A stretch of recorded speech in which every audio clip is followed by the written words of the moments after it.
Women in today's media are often portrayed as sexual objects or beings. This media includes, but is not limited to, television, magazine, and books. The women in these media are glamorized for being beautiful and sexy. Companies will often use these sexualized images of women in their advertisements because the men see these models and want them, and the women see these models and want to be them. Sexual images seem to be getting more and more prevalent as the years go on.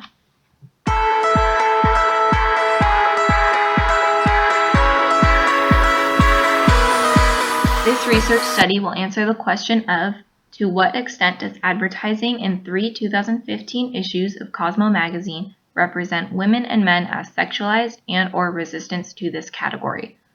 For the purposes of this study, I have defined sexualized as any advertisement that has a sexual facial expression, where the woman or man seems to be growling or look like he or she is moaning, a sexual pose, which includes open legs or sticking out of the butt and/or chest, touching of lips, butt, or chest, or the model wearing revealing clothes or no clothing at all. For this study, I have collected 3 Cosmopolitan magazines: April 2015, May 2015, and June 2015. Out of these 3 magazines, there were 114 advertisements with either a man and/or a woman in them. All 114 of these advertisements were used for this study. I broke each of the 114 advertisements into one of the following categories: makeup, other cosmetics including lotion, perfume, and nail polish, hair products, clothing and shoes, or other, which is anything that did not fit into one of the other 4 categories. After breaking each advertisement into its correct category, I then looked to see if the advertisement would fall into my definition of sexual or not. I also took note of how many of these advertisements had men in them. Here are the statistics I found after breaking up all of the advertisements. Of the 114 advertisements, 31 ads fell under the category of makeup, or 28%. 27 fell under the category of other cosmetics, or 24%.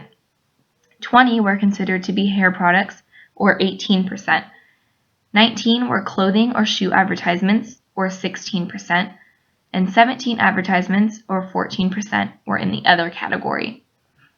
Out of the 114 advertisements used in this study, 47 of them met one or more of my conditions to be considered sexualized.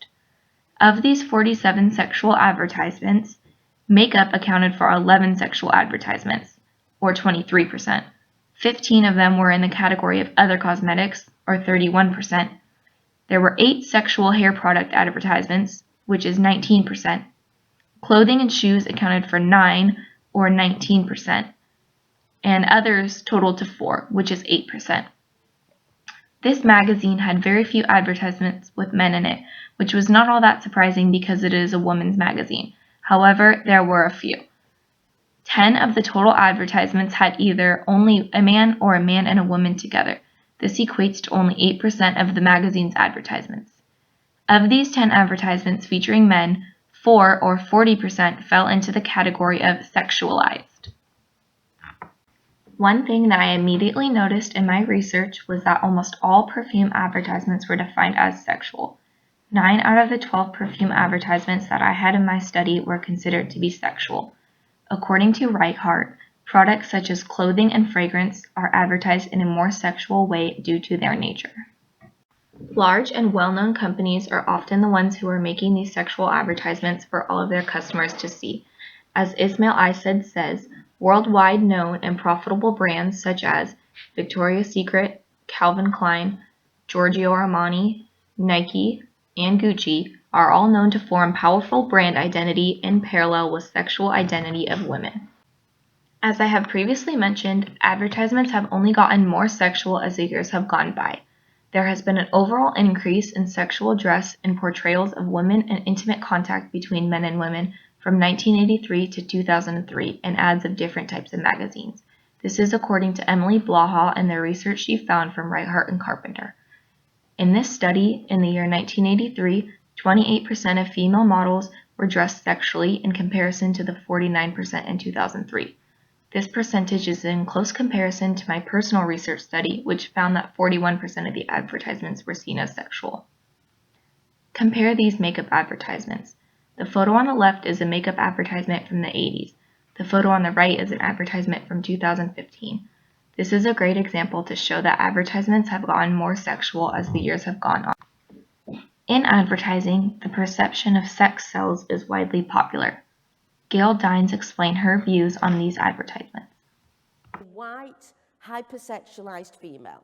So in media theory, we have a concept called the reader inscribed in the text.